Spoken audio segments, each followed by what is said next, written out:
It's my pleasure to welcome you to Literature 247, your favorite platform on YouTube.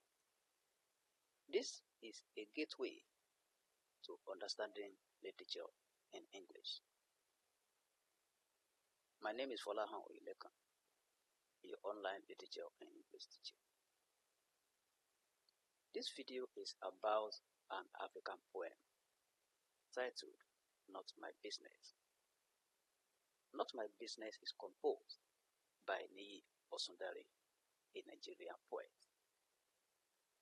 Earlier on this platform, I've presented a comprehensive review of this poem, stanza by stanza, as well as the themes and the poetic devices. So this video is just about the literary devices. You might be asking, I think we have the poetic devices already. We have the figures of speech already. Why literary devices again? You know, literary devices is a complex topic in literature and English because it contains figures of speech and other devices in literature. So that is why I am producing this video, and I titled it The Literary Devices Used in Not My Business. Before we go into the classroom, I want us to study this image very well because it says everything about the poem. This picture we are seeing is saying everything about the poem because the poem itself is dramatic. That is, it can be dramatized. So you can see a man eating. He's busy eating while people are being arrested. He feels unconcerned because he's not stopped from eating his food. So that's why I said that this image says everything about the poem. Now let's go into the classroom.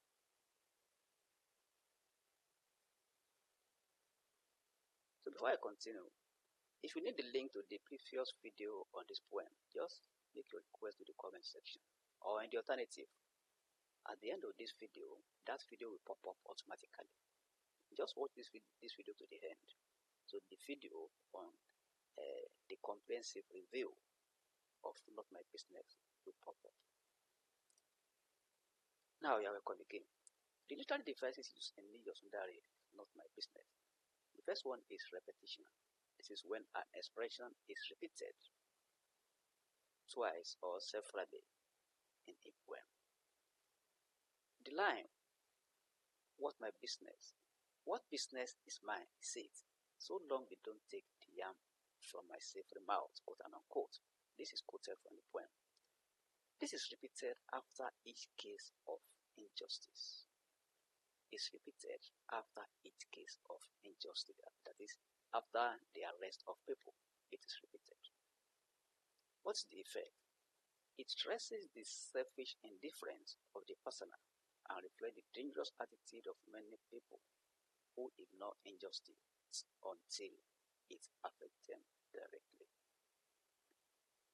The next one is refrain.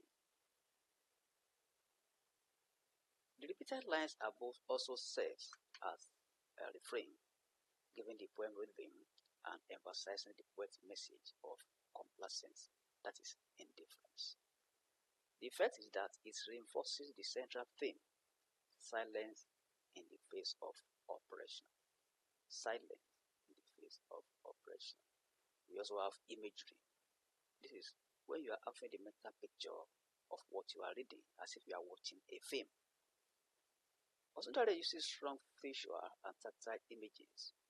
The first one here is beating soft like clay, quote and unquote. That is when Akane is being arrested.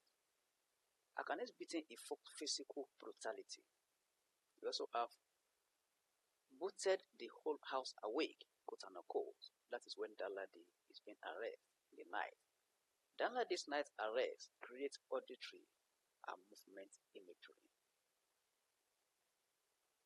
We also have a knock on the door froze my hungry hand. A knock on the door froze my hungry hand. That is a sudden shock image of fear and helplessness when they knock on the door of the persona, he entertains a lot of fear. So when he says, a knock on the door froze my hungry hand, that creates a sort of image in our memory. Effect. These images make the operation vivid and immediate. We also have symbolism. The jeep in the poem symbolizes state power, oppression, and fear, always waiting silently to take victims away. The yam also symbolizes personal comfort and selfishness. The personal follows it above justice or solidarity. The man is contented with his yam, since he's not disturbed from taking the yam. He's satisfied. The effect is that the symbols contrast oppression versus comfort, highlighting the tension between fear and indifference. We also have the use of irony. The person repeatedly claims he is safe, so long they don't take the yam from my savory mouth, quote unquote. Ironically, in the end, the jeep comes for him while he's about to eat his yam. That's a situational irony. The effect is that the situational irony warns that indifference cannot protect anyone under dictatorship. The next one is personification.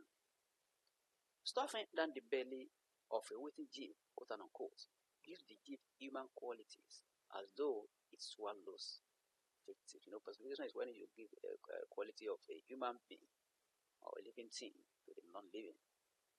So, the jeep has been given the quality of a human being. The jeep was waiting. Its usual silence, quote unquote, present the vehicle as an ominous living presence. The effect is that it makes the instrument of operation appear more terrifying and predatory. We also have alliteration. Alliteration is a figure of sand.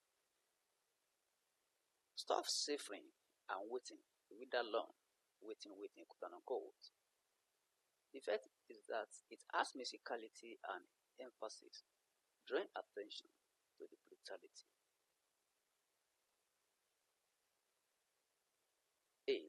Metaphor stroke simile. These are figures of comparison.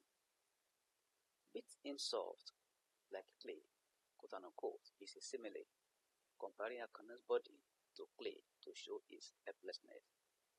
The yam also functions as a metaphor for comfort and survival. The effect is that the figures highlight vulnerability and selfishness. We also consider the tone of the poem. The poem begins with a dismissive and indifferent tone. What business of mine is it, quote unquote, but ends in a fearful and regretful tone when the jeep arrives. And the effect is that the tonal shift dramatizes the consequences of complacency. Now, the structure of the poem. The poem is organized into parallel stanzas where 3 different people suffer injustices, followed by the same refrain. In the final stanza, the pattern breaks. The refrain is absent. The refrain is absent, replaced by sudden shock. The effect is that the structure mirrors the build-up of operation until it consumes the persona. In conclusion, these devices make the injustices vivid and drive home Osundare's warning. Indifference to others' suffering eventually leads to one's own downfall. That is, indifference to others' suffering eventually leads to one's own downfall, as we see in the poem. So, those are the literary devices used in Not My Business by Niyi Osundare. Please, if you are new on this platform, try and click on the subscribe and the bell icon. Click on the subscribe button and the bell icon so that you're part of this class. So whenever any video is produced, you are going to be notified. You are free to share my video on any social media platform. Invite your friends and colleagues to join us. For your questions and comments, send it to the comment section and it will be attended to. So the video on Not My Business will pop up now, where it is a review stanza by stanza. Thank you. Let's meet in the next class.